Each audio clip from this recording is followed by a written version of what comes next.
Thank you all for coming here. My name is Patrick Murray.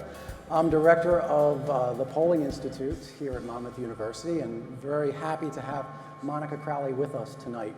And from your initial reception, I take it that she needs no introduction.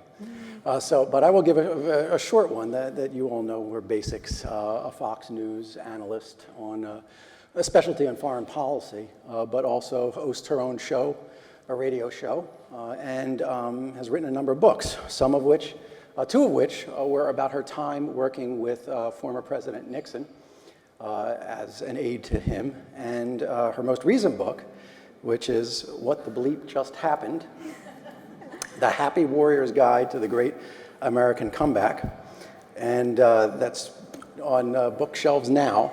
And I'm going to ask you a little bit about that particular book, I think, to get us into it. At the end of the book, you say that at every major turning point, we have produced leaders who were prepared for the fight to restore the nation. And you refer to the need for these happy warriors to come about ready to take the charge. And considering where we are right now in the nation's political history, do you think Mitt Romney is this happy warrior? Mm-hmm.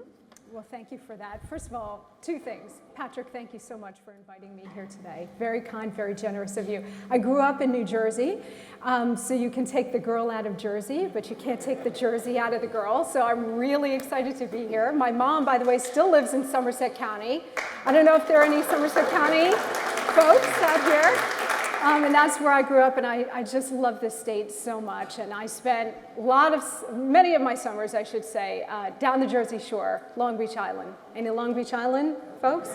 We're partial to Monmouth here, right? Anyway, it's wonderful to be here. Thank you so much for your generosity, your hospitality. I really appreciate that.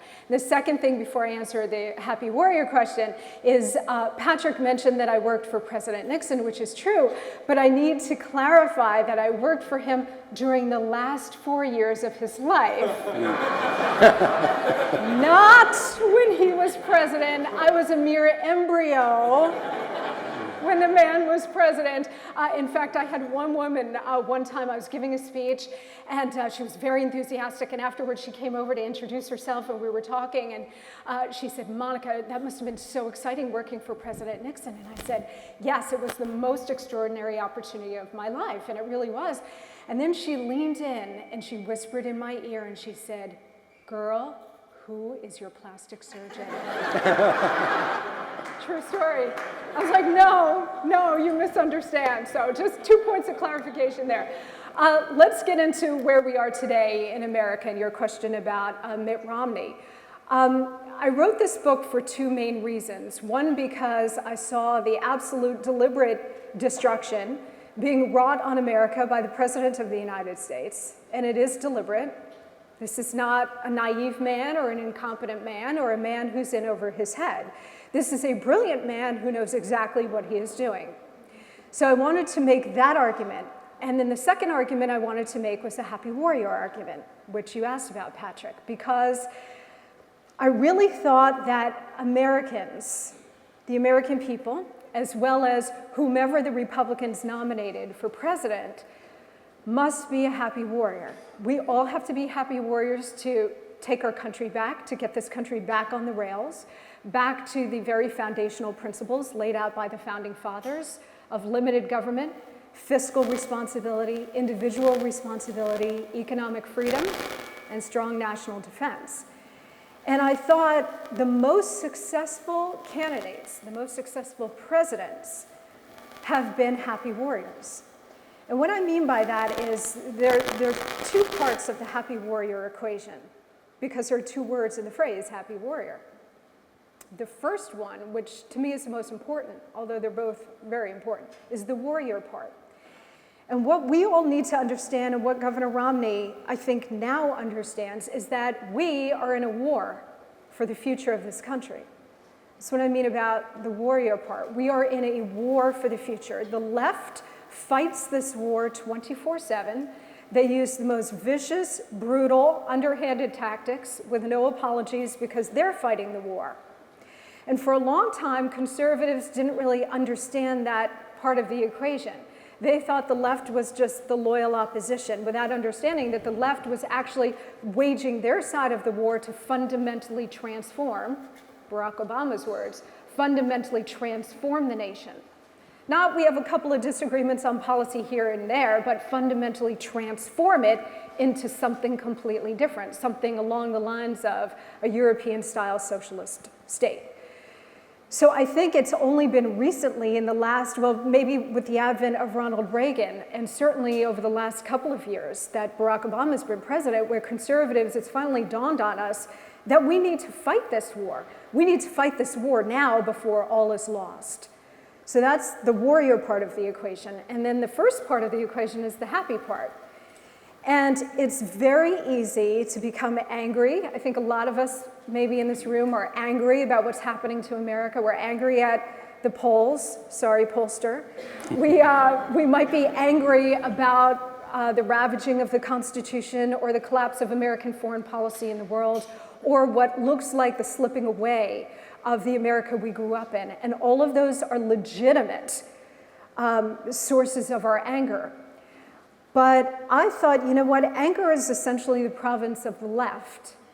And negativity and anger they might win short-term battles, but they don't win the long-term battles for the future. Positive energy, positive outlook, optimism, that pioneering spirit, that is what is at the essence of America from the very beginning, from that ragtag group of revolutionaries that had no uniforms, no guns, maybe a couple of muskets that went up against the British Empire and won. That sense of optimism and pioneering spirit, that's what we need to take into this battle for the future of the country. It's the happy warrior spirit. And when I wrote this book, I actually sent a copy to Governor Romney before it was available, with a little note like, you might want to read the last section, the Happy Warrior section. And I got a really nice note from him back thanking me for it. I don't know if he read it. I know he's a busy guy. But I see a little bit more of that in him, and I certainly see it. I didn't see it until he nominated Paul Ryan to be his running mate. And at that point, you know, Paul Ryan is a natural happy warrior. I mean, he's the nation's top budget guy. He's a green eye shade guy. He is hip deep in numbers and debt and entitlement reform and tax reform. He knows it better than anybody else. But he's a happy warrior. His whole attitude is, we're going to fight this war and we're not going to give up in our mission to save America, but we're going to do it with a joyful confidence in our mission, that our mission is right, that what we're here to do is to save what the founding fathers built and what they gifted to us.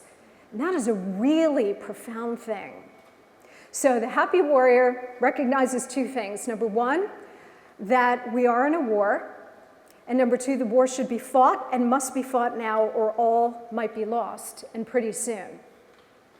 Two other aspects, and this is the underlying thing to the whole thing, and this is something I tried to get across to Governor Romney when I had the chance.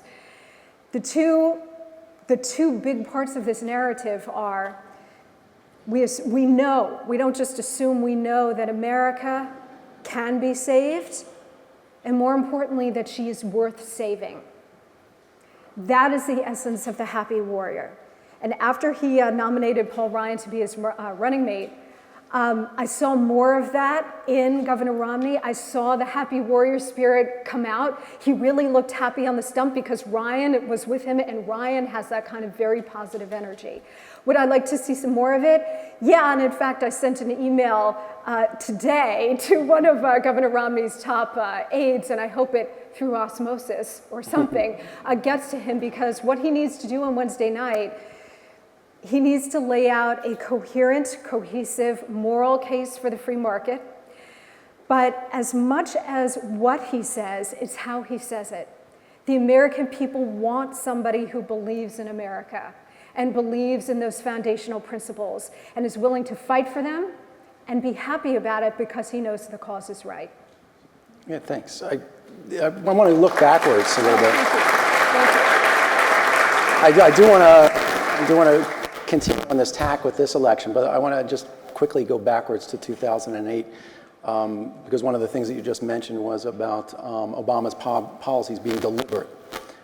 And one of the things that I found very striking in the book, what you talked about, was how Obama and his campaign was very adept at keeping you from really knowing exactly what he was going to do as president. They're very good at being able to frame their campaign message in such a way that you could take away from it almost whatever side you wanted to believe.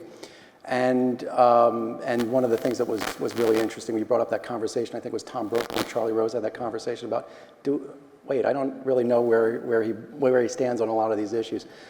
It's now, that was 2008. So now now he's been president for 3.5 years. Do we know more? We know more about this? Do the public know more about this? This is a close election. So the public should know what he stands for, and yet this is still very close. So what do you make of that?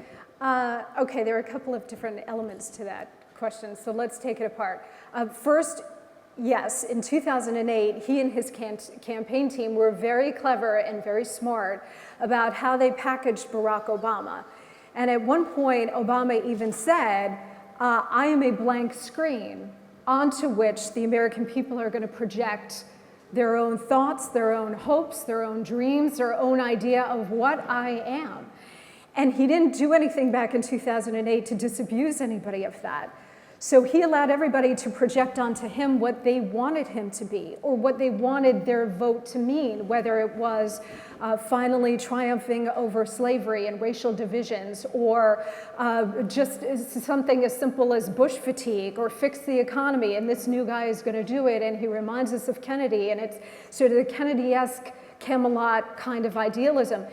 He allowed all of those things to fall into place, and he was very clever about it, very smart about it. In fact, his main campaign theme, hope and change, I mean, you can't get more ambiguous than that, or more positive in the words, right? Everything in a campaign is emotion, and this is something that the left does so well. They always argue with emotional terms, right? Like pushing grandma off the cliff, oh, that's horrible.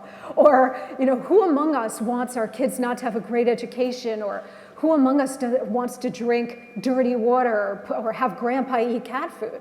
So they always talk in emotional terms, and it grabs people. As conservatives, we tend to argue in facts and figures, so we talk about the unemployment rate, 8.1%, or it's actually 15% when you factor in everybody who has given up looking for work or who are underemployed.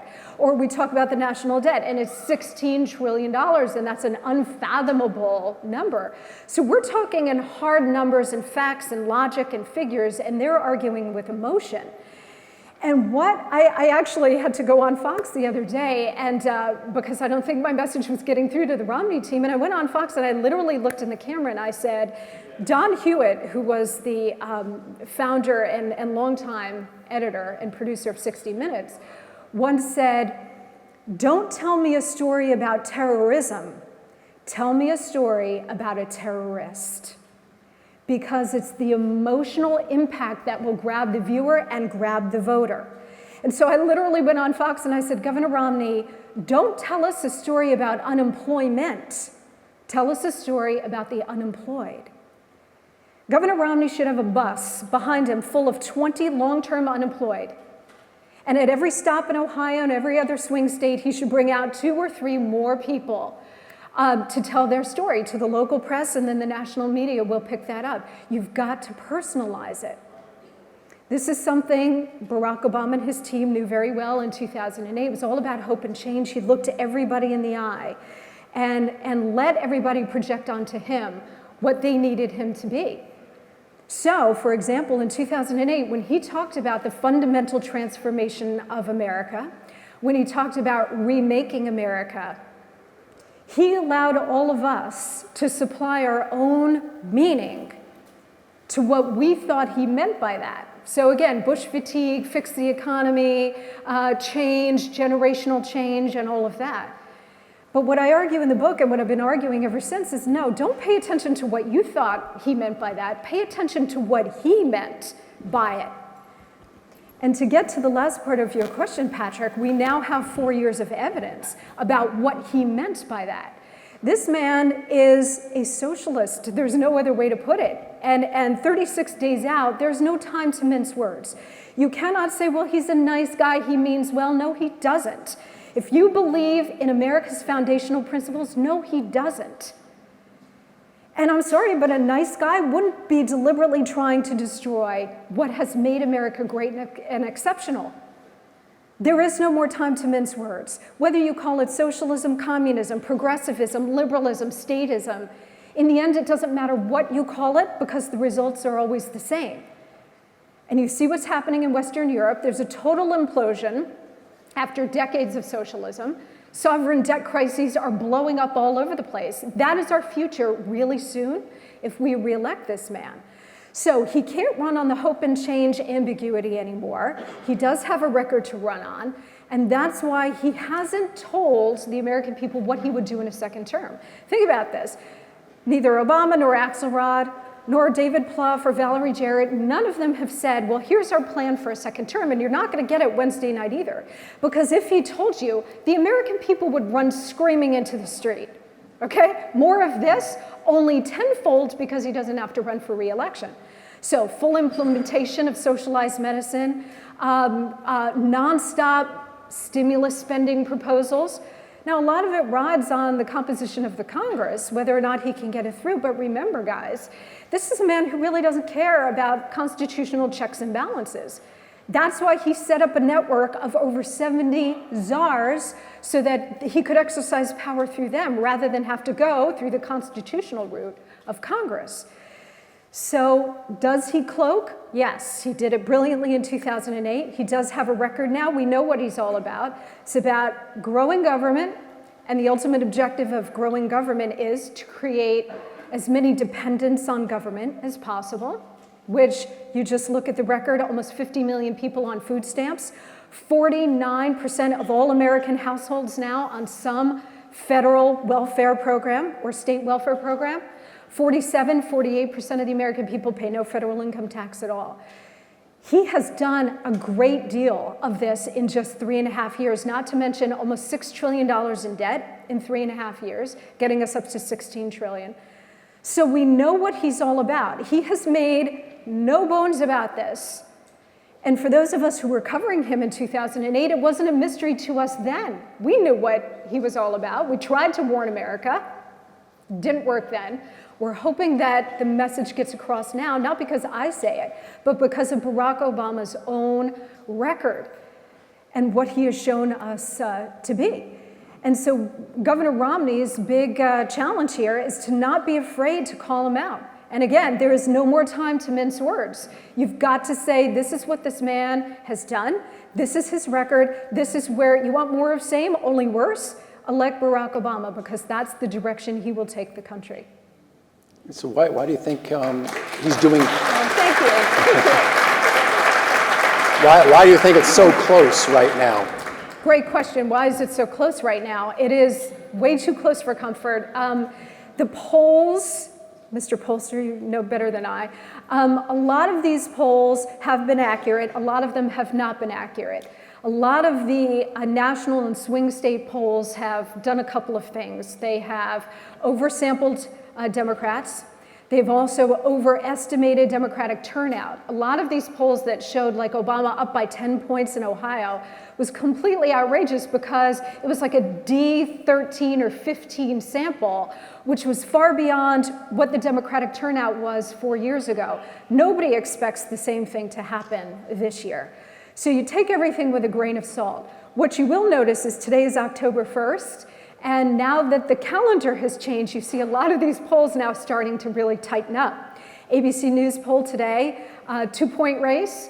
Battleground poll today, 2-point race. CNN poll, I think 3-point race, Rasmussen tied. You asked why it's so close. I think a couple of reasons. First of all, the mainstream elite left-wing media in this country is corrupt and it's sick. It's always been that way.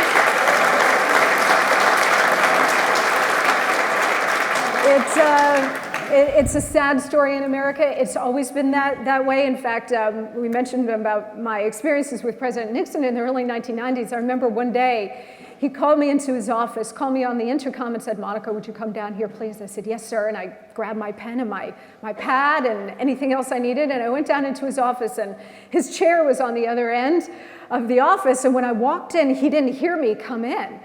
And I looked over and I'm like, what is he doing? He had the A section of the New York Times, and he was like violently balling it up. And he was red, and he had the Bill Clinton like veins popping out, and he was like violently, and he balled it up, and then he saw me and he kind of froze, and then he continued to do it. And I came over, I said, "Mr. President, hi, are you okay? Is everything all right?" And he kind of playfully threw it at me, and he said, "Monica, it's amazing that any of us," meaning Republicans, "any of us get elected to anything at all, given the media coverage that we're facing." That was the early 90s, before Fox News, before the internet, before social media. So it's always been bad, but it's really gotten a lot worse. 2 weeks ago, I was walking through Rockefeller Center, and I have my iPod in because I need a little escapism with Lady Gaga, so I'm in my own world. And I was walking home, and I hear a woman shout to me, and she's, "Monica, Monica," and I took out my iPod, and in New York, whenever anybody approaches me, I kind of freeze. I'm like, are they gonna throw a pie in my face? What's gonna happen? And she said, no, I'm a conservative. I said, oh, thank God. And she said, "I'm on my lunch break." And she said, "And I'm listening to Rush." And I said, "Good girl." And she said, "And I listen to you on the weekends." And I said, "Thank you so much." And she said, "Listen," she said, "I have been working at NBC News for about 25 years. I've been in the elite mainstream press for about 35 years. And she said, I have never seen it this bad." And she works on a top flight show at NBC, and she said, "I could never go public with this because I need my job, especially in this Obama economy, I need this job." But she said, "I will go into production meetings, and they will," in the past it was always sort of covered up bias, like wink and a nod or just understood. She said, "Now the meetings at NBC are, how do we protect Obama today?" They literally say that out loud. So it has gotten so bad that one of the reasons why the race is so tight is because of the way it's being covered. The other thing I think, I think Romney takes some responsibility on this. I think, watching him over the last 4 years fight with fellow Republicans in the primaries, I was heartened because I thought he was a political killer, and I still think he's a political killer. This is not John McCain or Bob Dole or George H.W. Bush. God love them, I voted for them all. But they didn't have it, they didn't have the fire in the belly for it. And I don't think, it would have been nice if they were elected president, but they weren't willing to really politically kill for it, the way Obama or Bill Clinton or Richard Nixon or even Ronald Reagan felt about it. Not for power for the sake of having power, but power for the sake of what you can do with it for the country. Romney has that fire. And I think, again, getting to my first point about the media, I think he's been burned so many times by the lies of the press. It sort of put him off on the fight a little bit. But Mitt Romney does best when his backup is against the wall. And I think you're going to see that Wednesday night because he realizes time is short here. Again, no time to mince words. He wants this. He will fight for it. The big reason I think it's so close is, and this is a really depressing thing for America, but I think this is the reality now in which we're all operating. Barack Obama's objective, as I said, has been to expand government, grow it ever bigger, and the ultimate objective of that is to create ever-growing dependency. And the ultimate objective of that is to create a permanent Democrat voting majority. So you never again get a Chris Christie in New Jersey. You never get a Ronald Reagan, ever again. The Republicans are a permanent minority until they're totally out of existence. And so what he has done is create this dependency web. And he's gotten so many people now dependent on government. And by expanding that dependency and expanding all of these social welfare programs to perpetuate the dependency, he has taken the pain out of a bad economy. Think about this. If this had been 15 or 20 years ago, Mitt Romney would be ahead by 10, 12 points. In this economy, are you kidding? But why isn't that the case?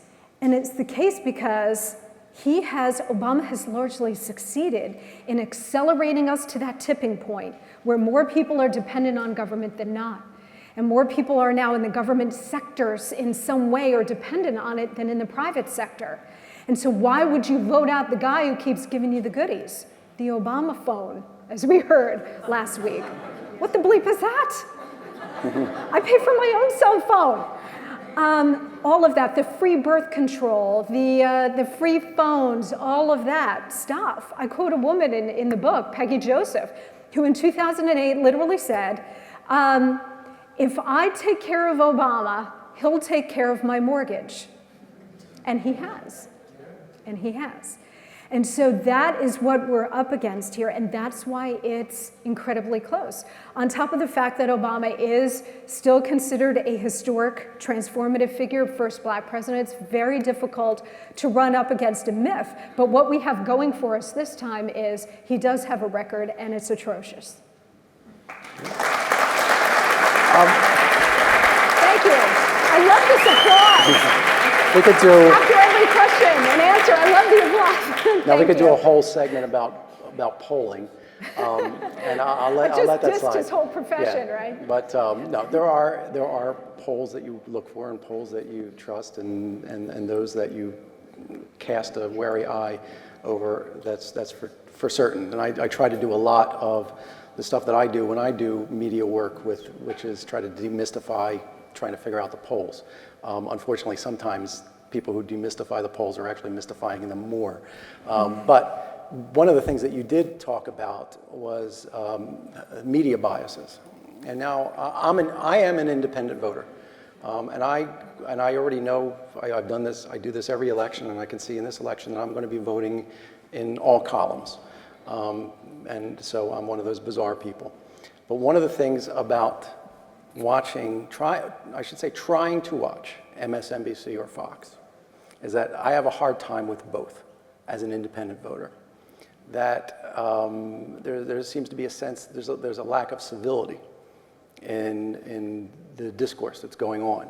That now it's just becoming more and more diverged of I'm right and you're evil. And it happens on both sides. Is that good for the country?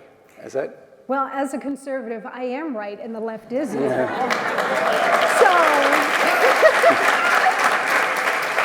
let's deal in the objective truth, okay? It's interesting, you mentioned those two cable networks. I mean, Roger Ailes, my boss, has really been very adamant about making sure that every debate on the network has both sides represented. So when you tune into Fox, say tomorrow night for my O'Reilly segment, I will be there with my brother-in-law, God help me. It's my cross to bear in life. I often say the Lord bless me with the patience of Job, okay, to deal with it. Or I'm usually positioned next to somebody on the left. So it's really been very, it's been a very intent objective on the part of Fox, that fair and balanced, they really mean it when they say it. Only rarely am I on alone, much to my own chagrin. Neil Cavuto will put me on by myself and some others, but most of the time I'm paired with somebody on the left. If you watch MSNBC, you never get that. It's just left-wingers all over the place. You never get a conservative. Joe Scarborough is not a conservative. And I worked for 2 years at MSNBC from 2005 to 2007, and I anchored a show there.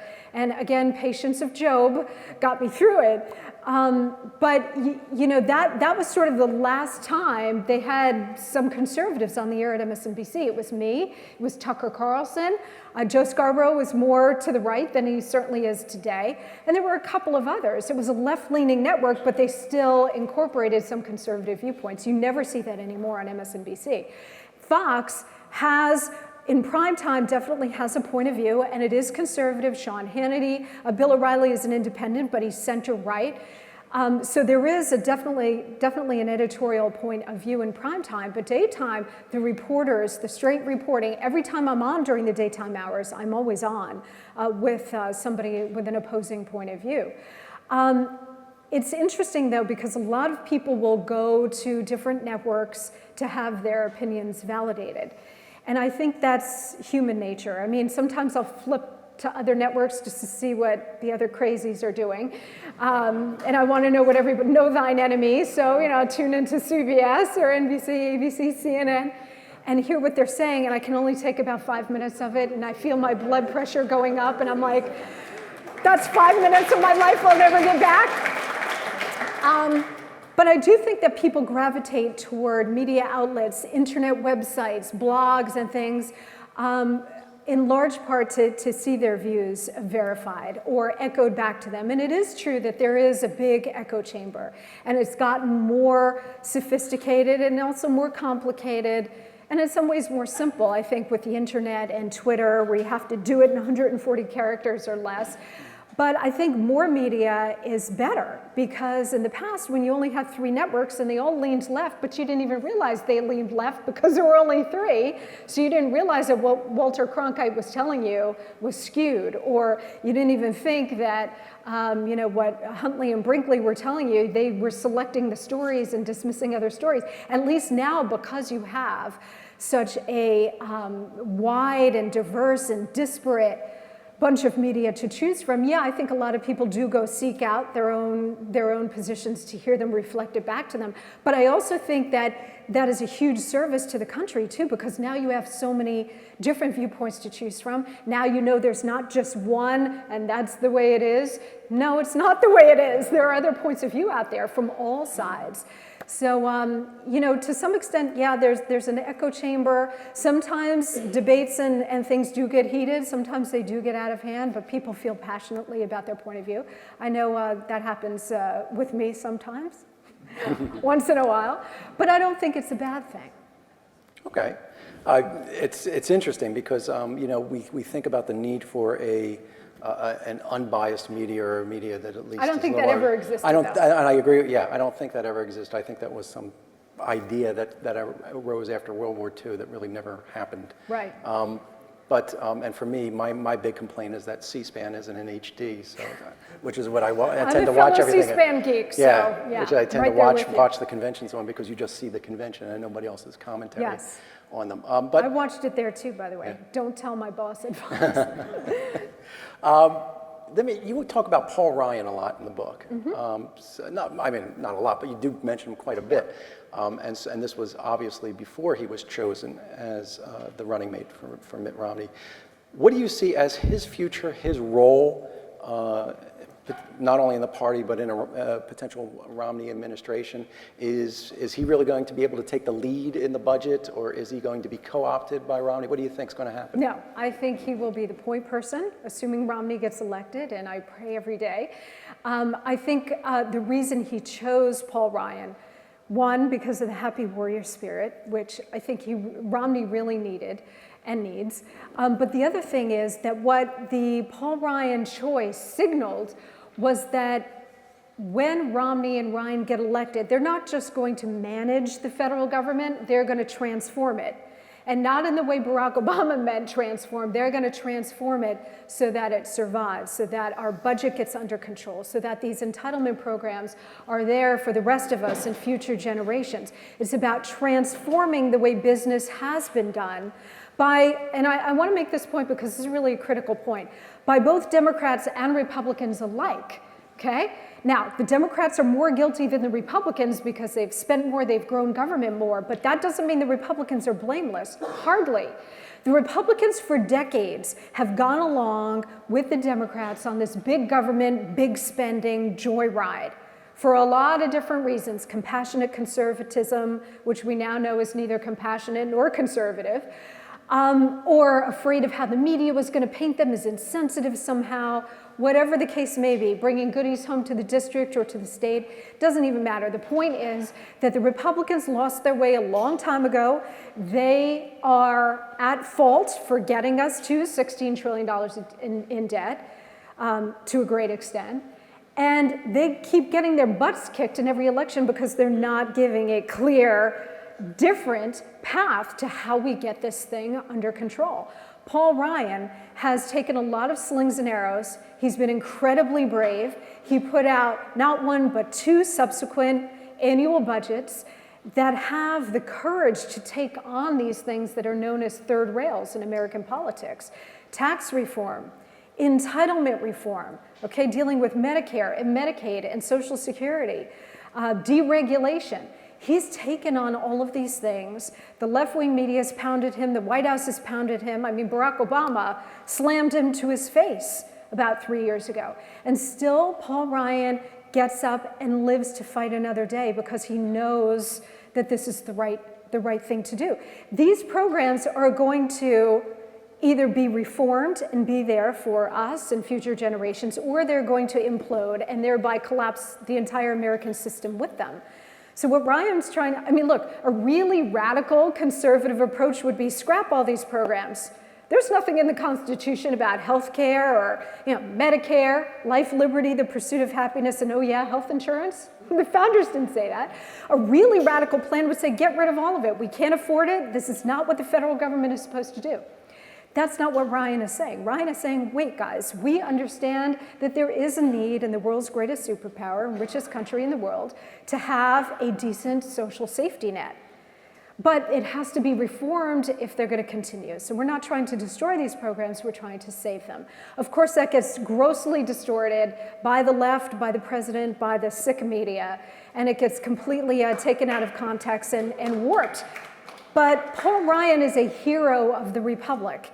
And Governor Romney sees this. I think a lot of the American people see this. Remember, Paul Ryan has been elected something like 7 or 8 times in this district in Wisconsin, which is a left-leaning district. Voted for Obama last time.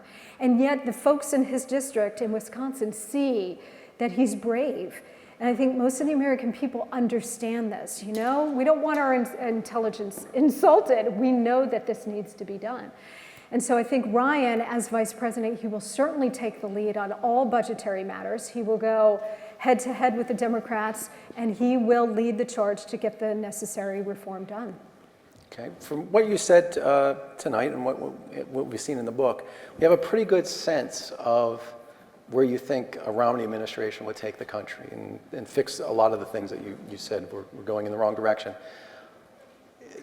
If you think about it honestly and seriously, what do you think the country will be like, or what will be the consequences if President Obama is reelected, if you look ahead 4 years from now?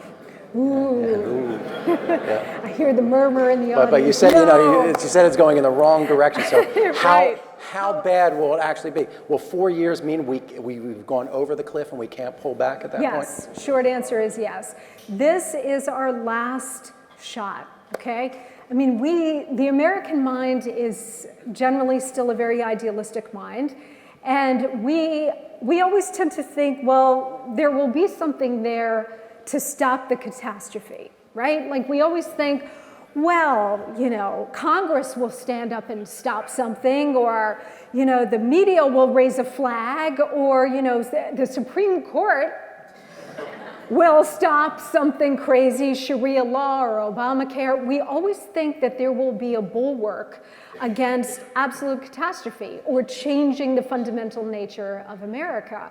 And what we've seen over the last 3.5 years is that's not true. And that scares the bejesus out of me, and I think it scares the bejesus out of a lot of Americans. I am doing so many speeches these days. I'm going into Colorado, I'm going into Ohio, doing swing state speeches to try to rally the base and get undecided voters and independent voters to think about this, because this is literally our last shot. Think about it this way. If we think about that Obamacare in this context, right? So Obamacare, we fight. It passes the Congress. We're like, oh no.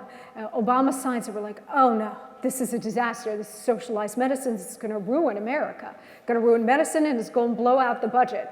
And yes, it's already starting to do that. But then we think, okay, well, we have one more shot. The Supreme Court. They have to find this unconstitutional, right? This monstrosity.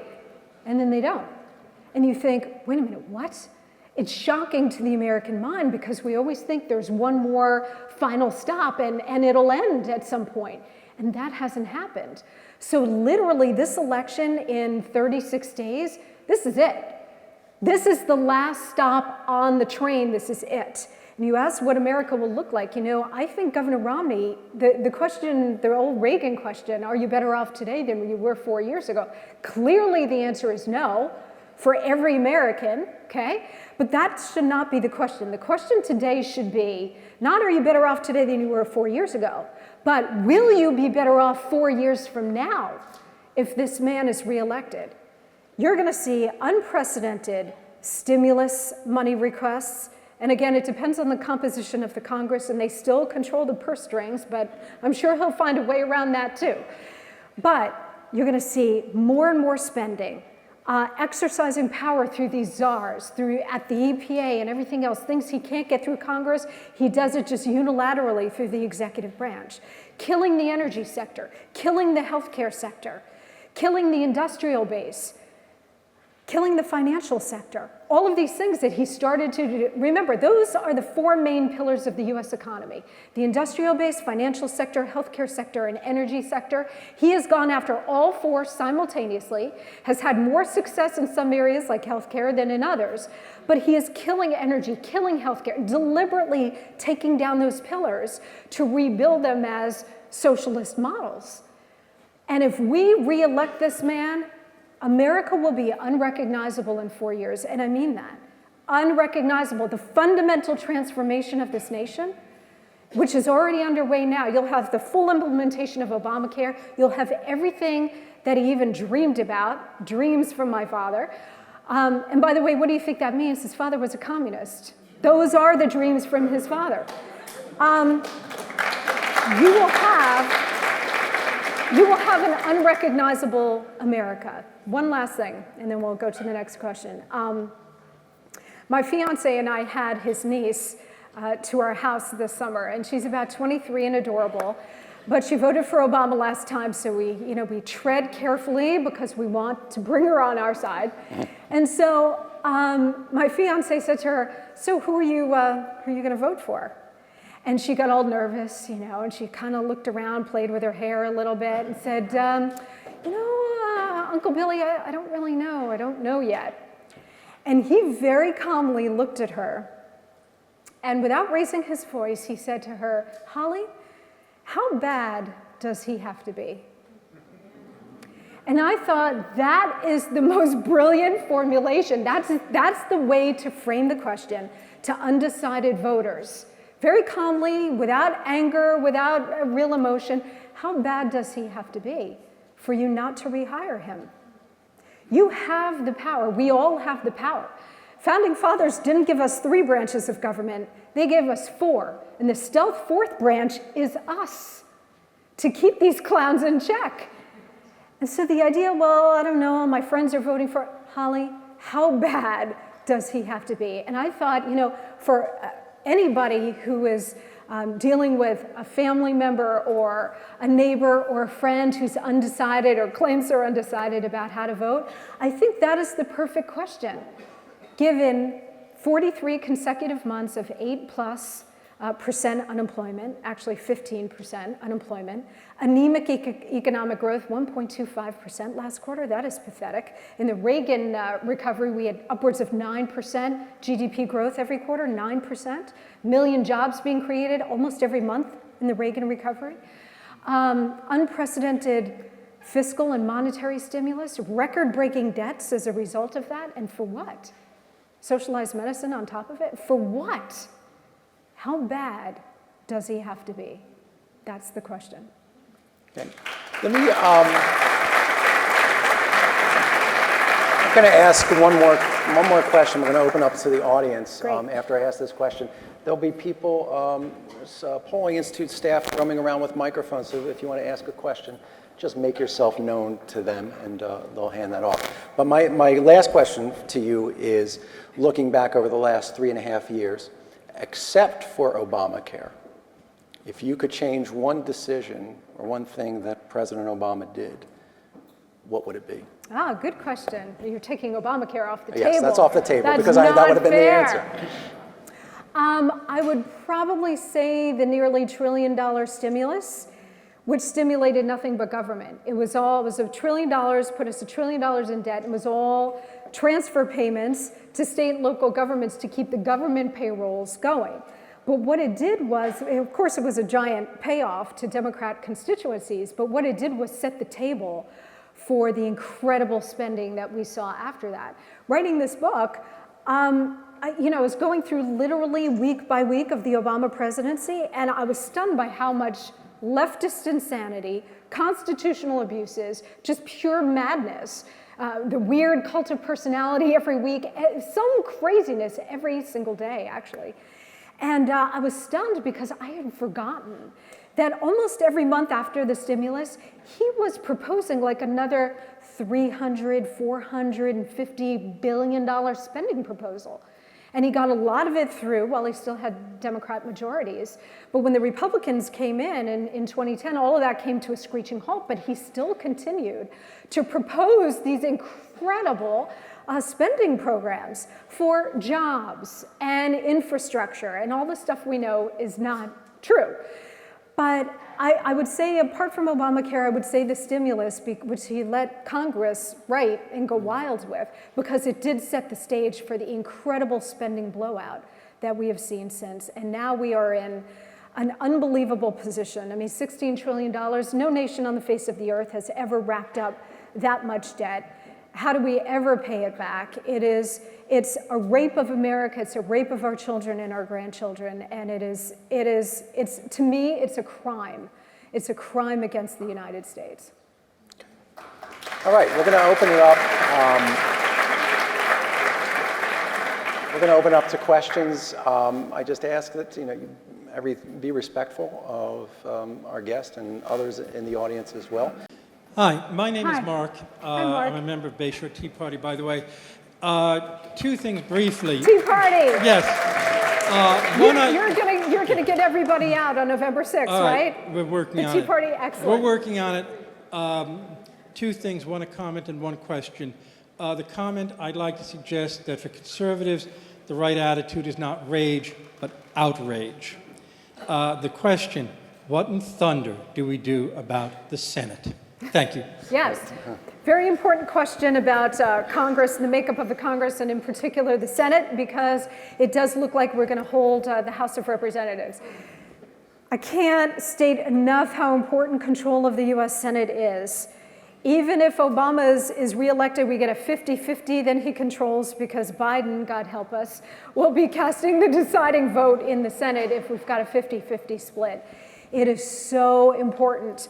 And look, what we just saw, this meltdown in Missouri with Todd Akin, what he said was stupid. And as conservatives, sometimes we're our own worst enemies, and we tend to shoot ourselves in the foot. So we've got groups like Karl Rove's group saying we're not going to support. Now we've got some folks like Jim DeMint in the Senate who's now funneling Todd Akin money. Do not shoot ourselves in the foot, okay?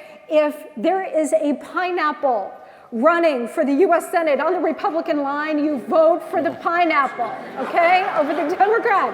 I don't care, you vote for the pineapple. You vote for the inanimate object, because we need control of the Senate. It's so critically important. And especially if Romney does get elected, the repeal of Obamacare, Harry Reid will stop it dead in its tracks. So all of these things are contingent. We're all focused on the two big personalities running for president. But so much of what we lay out in terms of policy prescriptions are contingent on getting the and a conservative, by the way, conservative majority in the Senate. So do whatever you can, of course, to defeat Barack Obama, but to elect Republicans across the board. I just have not a simple question, but I'm soon to be a broke college student out of Monmouth University, and I just want to know what Governor Romney would do for not only me, but millions of other students out there for helping with paying back debt or whatever. Well, this is one thing that President Obama has really worked very hard to do, to appeal to college students. by essentially giving away the store on the college loans and so on. Look, one of Obama's biggest constituencies last time was college students. And there is a reason why he continues to do so many speeches on college campuses is because he wants to get that college kid base out. Governor Romney, I think, is dealing in reality in terms of the budget. And what he's saying is, look, you know, I'm asking you for your vote because your future depends on a solid, stable American economy. So I might not be able to help you right now to the extent Obama is with college loans. But what I will tell you is you need to take a little bit of a longer view here and understand that the America you will be graduating into won't exist in a way that you can support yourself and your family in the way you want to if this man is reelected. What I am promising you is, yeah, you know what? It's going to be some sacrifices. It's going to be a little tougher ride. But the America you will graduate into will be one that will celebrate the free market, will have a much improved job market so that when you graduate, you will be able to have a job, pay off the college loans because you will be working. You won't be living in mom's basement, driving her crazy. The argument that Romney has got to make, and it's a tough one, I grant you, it's a tough one, but it's about the kind of America we want. Do we want a dependency society, or do we want an opportunity society? And that's the argument he has to make to people of all ages, but including folks in your generation. And again, I grant you it's a tougher sell than what Obama's saying, which is goodies galore. But in the end, it is a question about what kind of America you want to graduate into.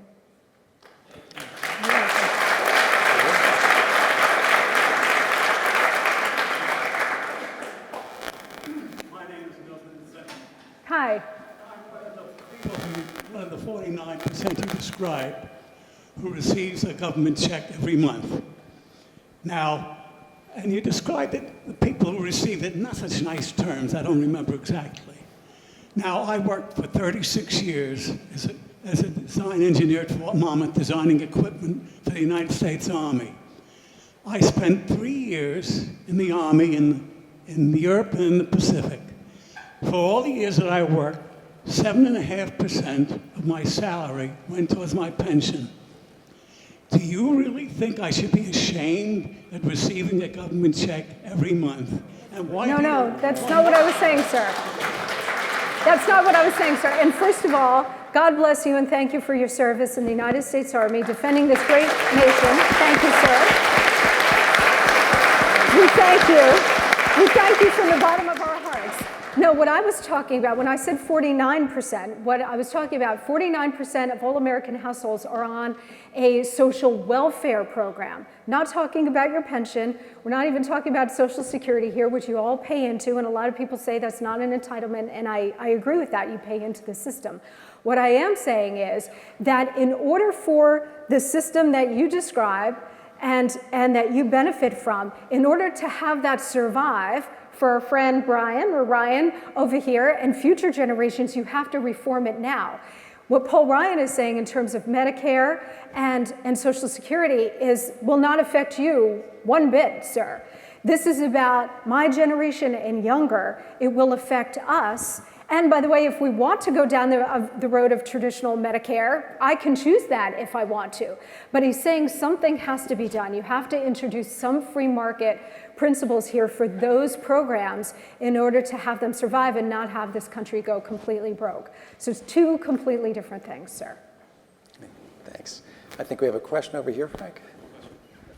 Hi, my name is Mark Cruzy. Hi. Fortunately, I'm going to be voting in New Hampshire. Voting the right way, I hope. What's that? Voting the right way, I hope. Oh, You're definitely. In a swing state. Okay, Yeah. excellent. Swing state voter. Give him a round of applause. But I wanted to say I do agree with people like Huckabee. I think people's whole character is judged based on the things that they say. And once Todd Akin wasn't going to drop out of the race, I think it was pointless to really go after him. He's going to vote conservative. I think Right. that's the issue. But I have really questioned for a few years now about this whole center-right stuff. Because why would a center-right candidate like McCain get basically wiped out, and Romney, another center-right candidate, I mean, he's in trouble. We don't know what's going to happen, really. And he's going against, like you say, a socialist. Right. It's interesting because the people who were really advocating for John McCain last time around, or advocating for Mitt Romney last time around on the electability issue, right? Well, he's the most electable. Now they're saying, oh, he's a terrible candidate. Well, you foisted him on us, right? Look, I think the field was somewhat limited this time. I mean, I love Newt Gingrich. Could he have been elected? I don't know, who knows? Rick Santorum, same thing, who knows, right? Governor Romney has been at this longer. He had the game down, he had more money.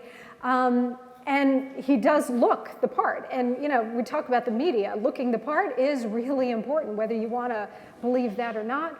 It happens to be true. If you are going to be a center-right candidate rather than a conservative candidate, then what you need to do, and the onus is on you to do this, is to make the choice between yourself and whoever you're running against, Barack Obama in this case, crystal clear. And in Romney's case, he actually has the advantage of the fact that Obama has been so far left, has been the most radical president we have ever had. So it doesn't take a lot to make that clear distinction.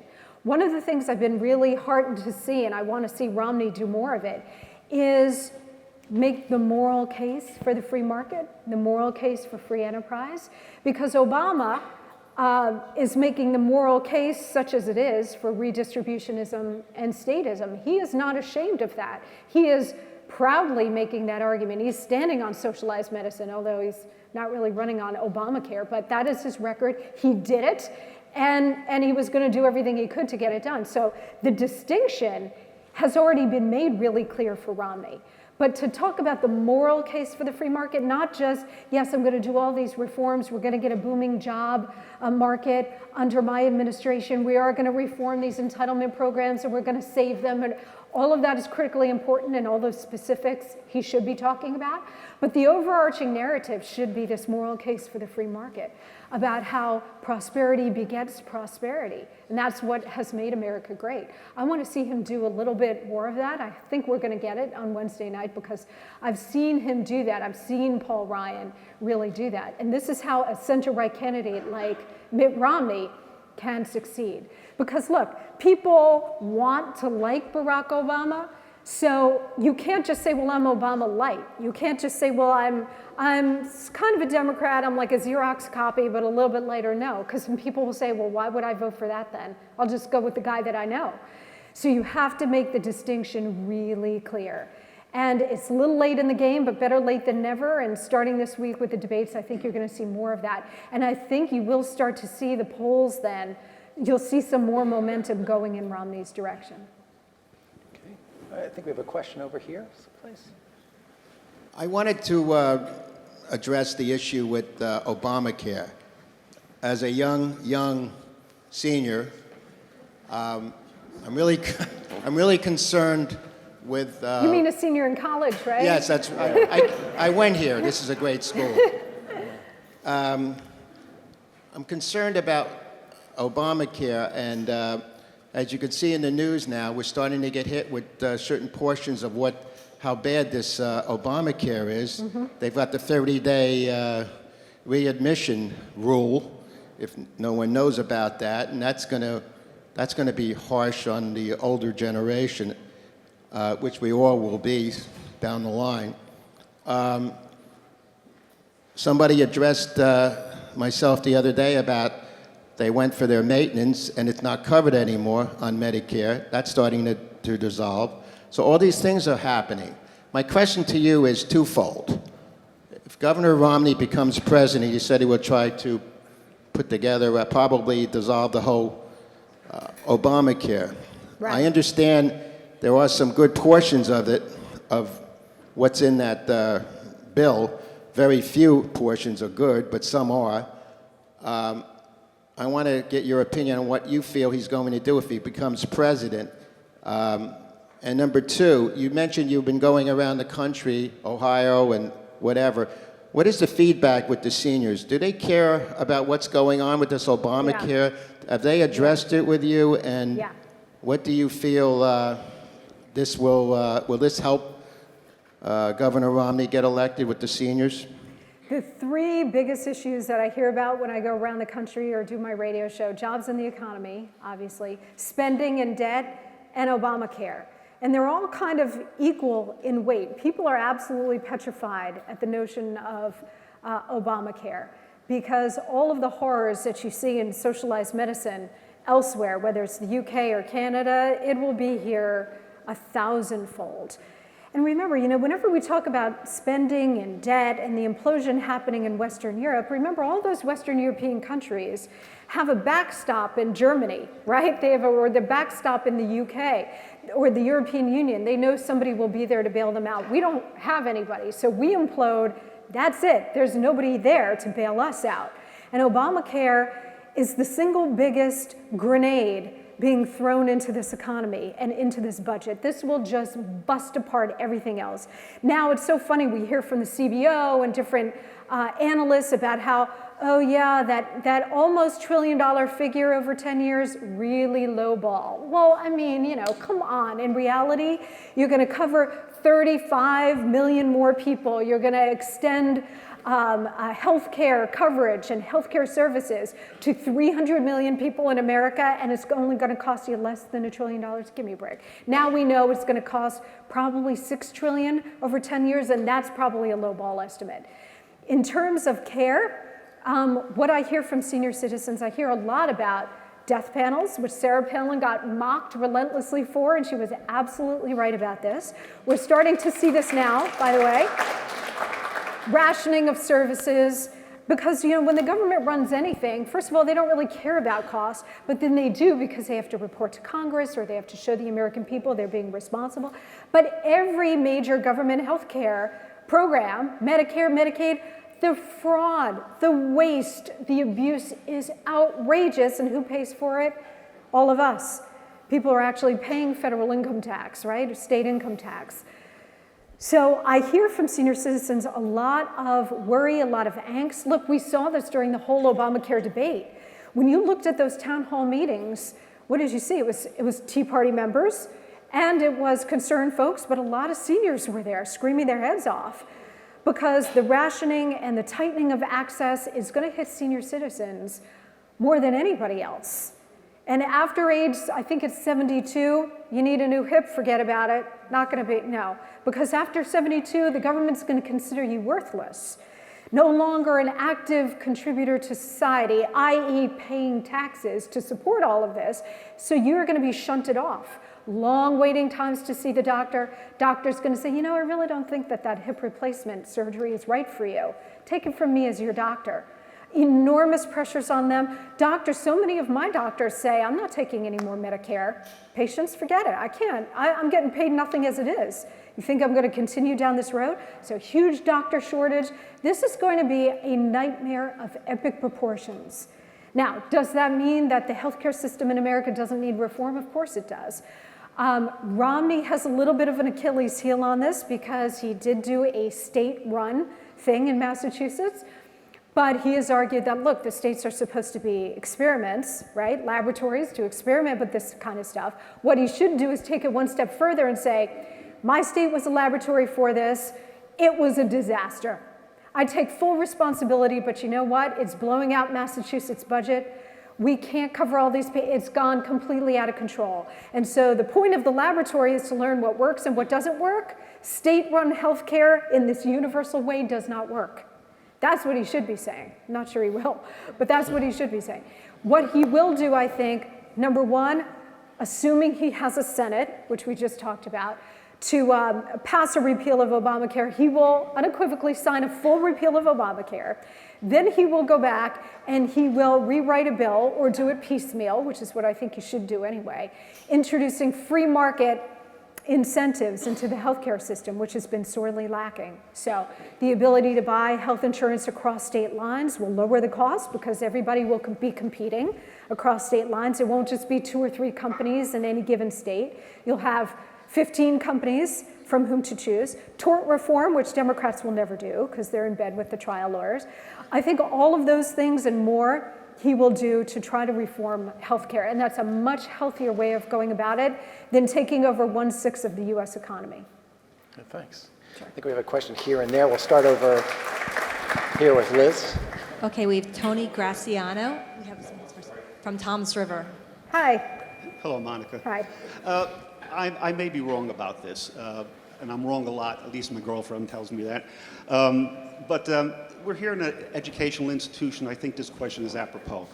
I heard that the president has his school records sealed from beginning to end. Why do you think that's so? And if that's true, why hasn't Fox pounded on that question? Good questions about Obama's background. He is the only president to have all of his records sealed, with the exception of his medical records. Especially as president, they have been released. But everything from his selective service, his draft registration, to college records, to who paid for Columbia, who paid for Harvard Law School, all of that has been under wraps. I think a lot of media, Fox and other places, didn't really want to focus so much on that. Fox did some during the 2008 campaign, but after he was elected, it kind of, to a lot of folks in the media, became a moot point. I think that's a mistake. I think you need to know who your president is. And by the way, you need to know who he is, what he believes, because that influences what he has done in office. But the other thing is, look, we are experiencing the worst recovery since the Great Depression, if you want to call this a recovery. It would be nice to know if Obama took Economics 101 in college, what grade he got, did he fail it? Because that would be some useful information. But the idea that we still don't know so much about him, from his college years to his law school records to who financed, because he didn't come from money. His grandparents didn't pay for college. Who paid for all of this? He didn't work. He didn't have any money. What really went on here? These are basic questions asked of any other Republican candidate, and frankly, any other candidate. Bill Clinton, for goodness sakes, all of them, John Kerry, they all put out their SAT scores or had reporters digging to find those SAT scores. And yet we still know nothing about Obama. He is stonewalled, but he's also had the protection of the sick and corrupt media, who will not do the digging. Now, thank God we've got new media to go out there and do it, but when you're running up against very powerful media organizations and the White House, it's a tough thing to do sometimes to get to this stuff and get it out there. Let me say this. I would not vote for Barack Obama if you danced on me with those shoes. Right on.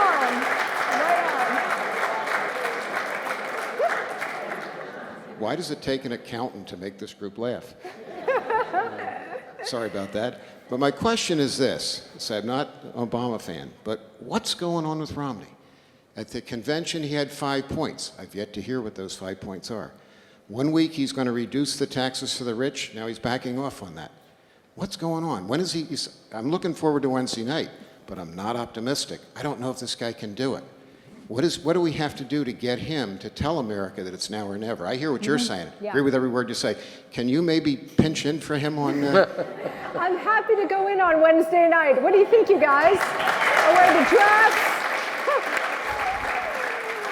Not to toot my own horn, but I would pound Obama into the ground, okay? Look, obviously it's different being a political commentator, and you get a lot more leeway, and I'm obviously in a different position. I think Governor Romney, I do think he's got outstanding conservative instincts, I really do. Did he exercise them all the time in Massachusetts? No, but he was in a liberal state with a left-wing Democrat legislature, and he had to work around them to a great extent. But I think his instincts are generally very good. I think he's gotten burned a lot by the media. Look, this happened to George W. Bush after the Iraq War. The Iranians were freaking out that we were going to take an eastern turn and head into Tehran. And they started cooperating with us on terror intelligence and the nuclear weapons program. And then when Bush got burned with the media, after Iraq started going south, Bush backed off. The Iranians then resumed their nuclear weapons program. So I think the media, the sick and corrupt media that we talk about, has enormous power in intimidating Republicans and conservatives to back off, or they start to gain some ground, make passionate, strong arguments, they get burned a little bit. or they see a bad poll and they tend to back off. His thing should be the exact opposite. And look, at this point, he really has nothing to lose, right? He's trailing in most polls, or even in most polls. He's got nothing to lose. Go for broke. Make a passionate, happy warrior argument for America on tax reform, entitlement reform, deregulation. Use the example of the Reagan recovery. Reagan recovery, and we talked about it a little earlier, use that as the foil for this Obama economy. Talk about how Reagan did the exact opposite of everything this guy just did in terms of taxes and expanding government and expanding dependency and hyper-regulation.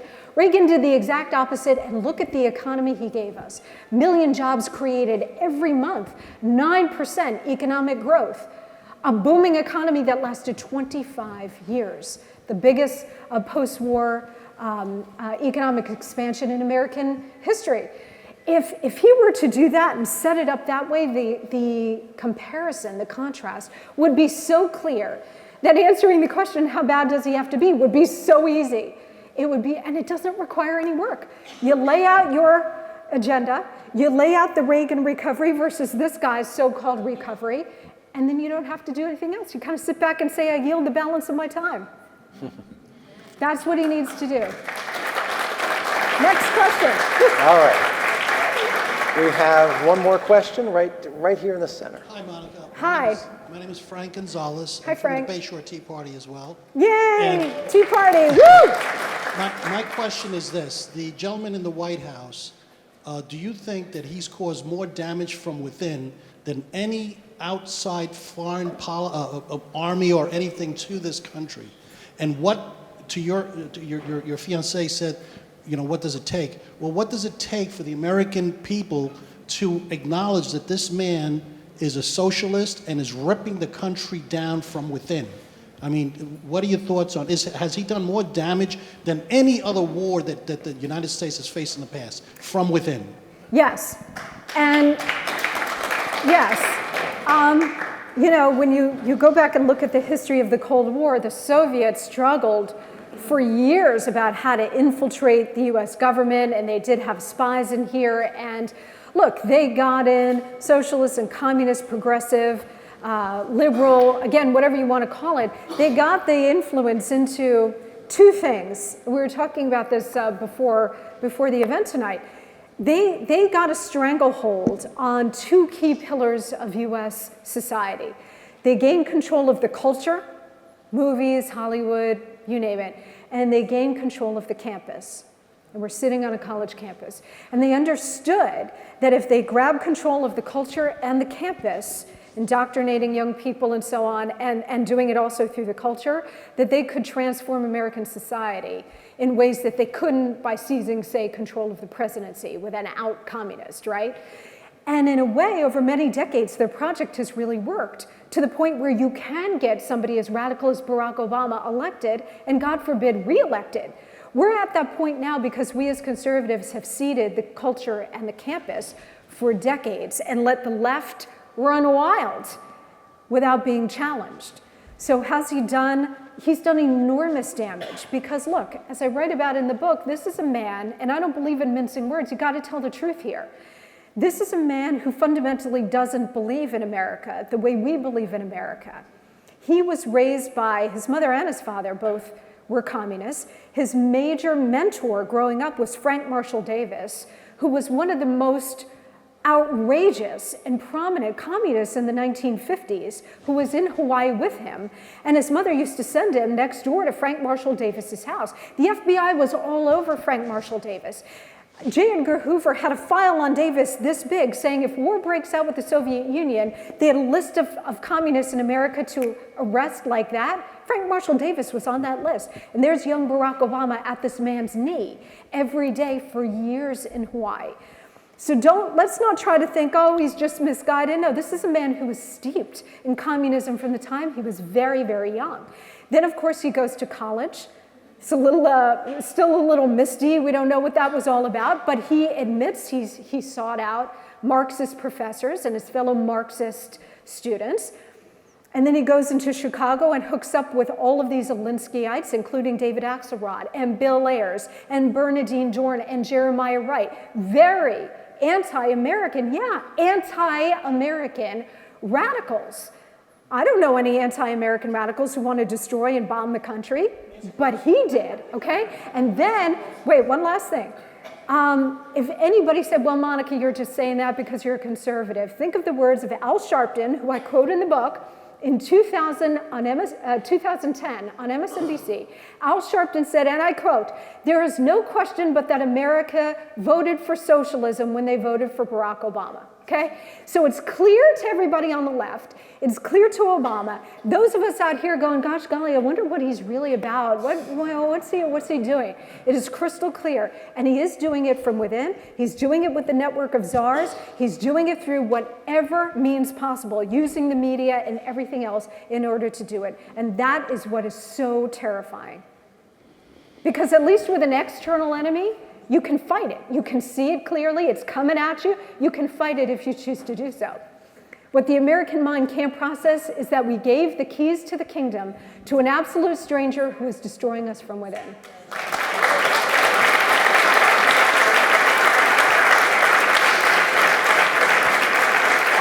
Unfortunately, we could go on here for, I think, hours and hours and hours. This is great. This has been terrific. Thank you very much. So much. Unfortunately, though, Ms. Crowley has to get back into the city tonight, so we do have to end it here. But I want to thank you all for coming out and being an absolutely terrific audience. This has been great. And thank you, Monica, so for coming and Thank doing you. this tonight. Thank you, Patrick.